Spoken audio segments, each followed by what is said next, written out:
बार कम से कम अगर बहुजन समाज पार्टी अगर एकदम कम से कम सीट लाएगी ना तो मेरे हिसाब से 35+ सीटें लाने जा शेखर आजाद मिल के लड़ते हैं और इन दुश्मनों को जो गठबंधन और इंडिया गठबंधन है उनको जो है पानी पिलाने का काम तेजी से यूँ कहूँ तो जो गोली की रफ्तार की तरफ बढ़ती जा रही है बहुजन समाज पार्टी सत्ता की तरफ। पन्ने पर लिख कर दे सकता हूँ कि इस देश में बिहार में छोड़िए इस देश में बहुजनों की सरकार आने से कोई नहीं रोक सकता। इसकी महिला बोल रही है कि हम आज तक बीएसपी के वोट देते आ रहे हैं और आने वाले समय में भी बीएसपी को वोट दे देंगे और हमारा वोट कोई पैसा रुपया से नहीं खरीद सकता है। बीएसपी सत्ता की तरफ जाती हुई दिख रही है, ईमानदारी से जवाब दे रहा हूं। सत्ता की तरफ जा रही है? हाँ, सत्ता की तरफ जाती हुई दिख रही है। नमस्कार दोस्तों, मेरा नाम गिरिजा प्रसाद और आप देखना शुरू कर चुके हैं बदलते भारत। इस वक्त बिहार में चुनावी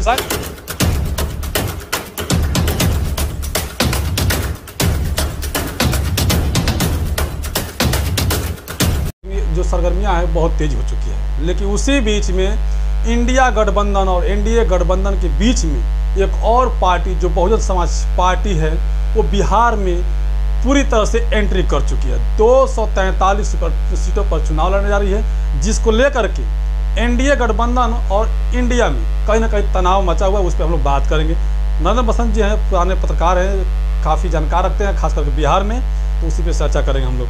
बोलते बात पे स्वागत सर। बहुत बहुत धन्यवाद आपको भी। सर, बिहार में आप घूम रहे हैं, अभी बहन कुमारी मायावती यानी बहुजन समाज पार्टी 243 सीटों पर चुनाव लड़ने की घोषणा कर दी, जिसको लेकर के काफ़ी इंडिया गठबंधन और एनडीए में तनाव मचा हुआ। इसको कैसे देखेंगे? एनडीए और इंडिया गठबंधन में तो हमेशा तनाव रहता है। ये लोग को तनाव की चिंता ये लोग करे खुद। बहुजन समाज पार्टी की रही बात तो बहुजन समाज पार्टी 243 सीटों पर ऐलान कर दिए कि चुनाव भाई लड़ेगी, लेकिन अभी जो समीकरण देखने को मिल रहा है बीएसपी सत्ता की तरफ जाती हुई दिख रही है। ईमानदारी से जवाब दे रहा हूं। सत्ता की तरफ जा रही है? हाँ, सत्ता की तरफ जाती हुई दिख रही है। बिहार में अपनी सरकार बनाती हुई दिख रही है, क्योंकि आप देखिए लगातार बहुजन समाज पार्टी के जो नेशनल कोऑर्डिनेटर राज्यसभा सांसद हैं रामजी गौतम बिहार में दौरा कर रहे हैं। हर जिलों का दौरा कर रहे हैं, जहाँ कहीं भी जुर्म जाती हो रही है वहाँ पर पहुँचने का काम कर रहे हैं। और उनके साथ जो केंद्रीय प्रभारी और बिहार के प्रभारी हैं अनिल चौधरी जी, वो भी लगातार घूम रहे हैं। तो रामजी गौतम और अनिल चौधरी जिस तरीके से एक के बाद एक ताबड़तोड़ रैलियां कर रहे हैं, एक के बाद एक जो है जिलों का भ्रमण कर रहे हैं, लोगों के सुख दुख में जा रहे हैं, तो लोगों की कनेक्टिविटी, मैं सैकड़ों ऐसा जो दौरा है इनका उनके साथ में गया हूँ, एक जो कनेक्टिविटी है ज़बरदस्त, लोगों का संपर्क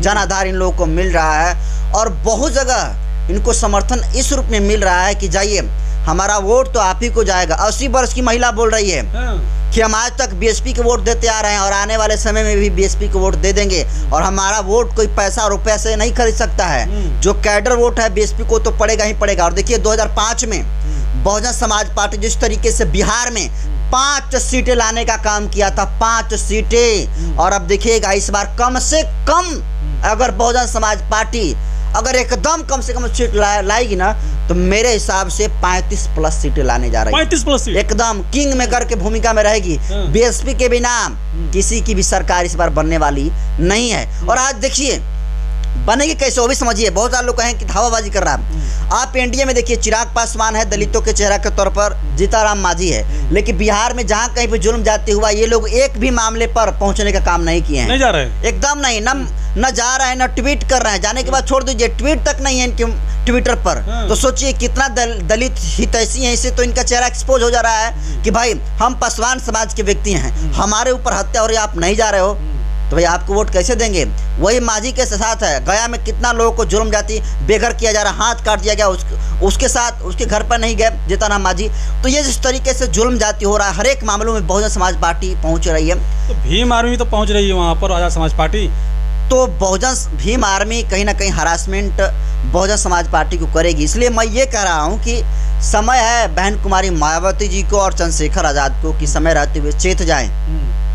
अगर ये चेत गए तो 4 महीने बाकी है बिहार विधानसभा के चुनाव होने में। अगर बहुजन समाज पार्टी और आजाद समाज पार्टी एक साथ आ गई तो मैं गारंटी देकर इस बात को बिल्कुल पन्ने पर लिख कर दे सकता हूँ कि इस देश में बिहार में छोड़िए इस देश में बहुजनों की सरकार आने से कोई नहीं रोक सकता है। और बिहार में बहुजन समाज पार्टी और एएसपी का अगर गठबंधन हो गया तो एएसपी और बीएसपी की मिलीजुली जो है सरकार बिहार में बन सकती है।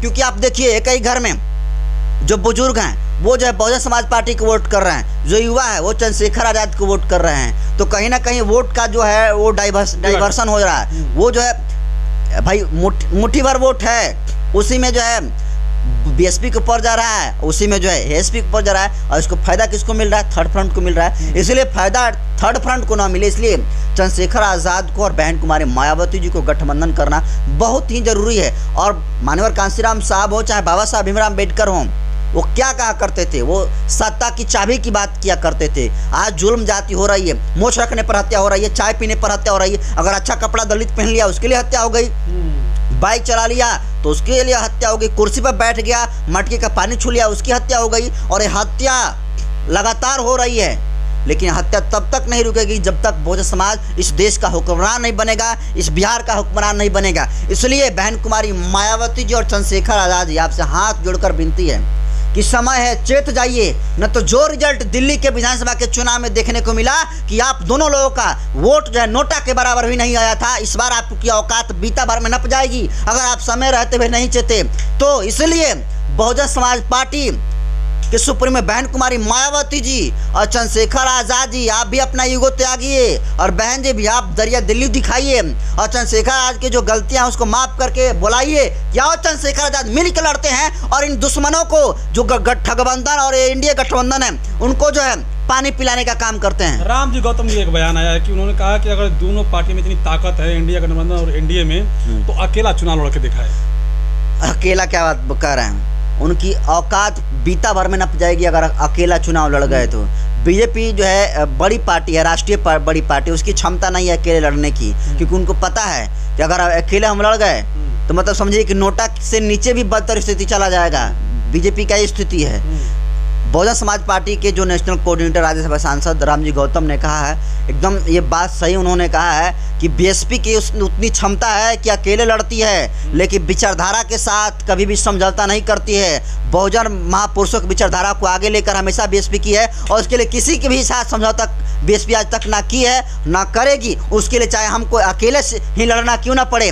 और अकेले भी लड़कर देखिए, अभी आपने देखा ना अकेले लड़ते उपचुनाव में रामगढ़ जो सीट था 2 नंबर पर है बहुजन समाज पार्टी के सांसद विधायक प्रत्याशी जो खड़े थे पिंटू कुमार सिंह। तो ये एग्जाम्पल है भाई, ये तो सिर्फ ट्रेलर था उपचुनाव। अब फिल्म इस बार के चुनाव में, बिहार विधानसभा चुनाव में बीएसपी दिखाएगी, लेकिन मजा तब आ जाएगा जब चंद्रशेखर बीएसपी के साथ आ जाएंगे। तो शुक्रिया सर बात करने में सर, थैंक यू। तो देखिए बिहार की खबर को बारीकी से नज़र रखते हैं नरेंद्र बसंत जी, इसलिए मैंने चर्चा की। और बिहार में बहुजन समाज पार्टी की जनधार बहुत तेज़ी से, यूँ कहूँ तो जो गोली की रफ्तार की तरफ बढ़ती जा रही है बहुजन समाज पार्टी सत्ता की तरफ, तो इससे अंदाज़ा लगाया जा सकता है कि बहुजन समाज पार्टी अब सत्ता में आएगी और 30-35 से 40 सीट के करीब निकालने की तैयारी चल रही है। हालांकि 243 सीटों पर चुनाव लड़ेगी, जिसको देख करके कहीं ना कहीं विपक्ष के पेटों में कहीं ना कहीं दर्द होने लगा है। बाकी आप लोग कैसे देखते हैं कमेंट का जरूर बताइएगा। बदलते बढ़ते पहली बार है तो चैनल को सब्सक्राइब कीजिए, लाइक कीजिए, वीडियो को ज़्यादा से ज़्यादा शेयर कीजिएगा ताकि बहुजन समाज के लोगों को जगाया जा सके। पूरा वीडियो बनाने के लिए धन्यवाद।